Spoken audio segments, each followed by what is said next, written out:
L'Euro de football, le Portugal a battu la Slovénie lors des tirs au but et a gagné son ticket pour les quarts de finale. Les Portugais affronteront vendredi à 18h les Bleus, vainqueurs de la Belgique 1-0. Analyse de ce match signé Jules Boiteau qui se trouve sur place.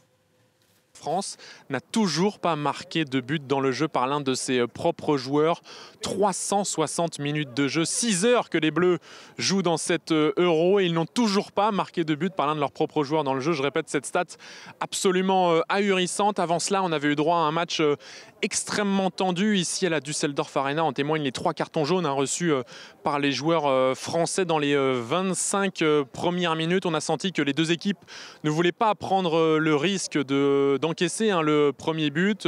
Chacune des équipes a eu ses moments, mais c'est clairement la France qui s'est procuré le plus d'occasions. 2 tirs seulement pour des Belges assez méconnaissables contre 18 tirs pour les Français. Le problème, c'est que sur ces 18 tirs, 16 ont été hors cadre.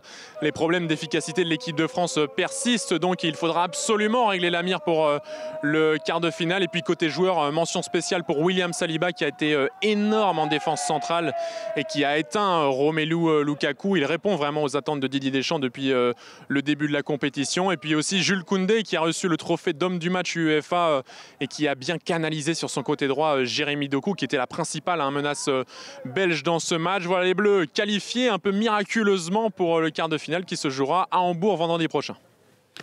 Allez, on se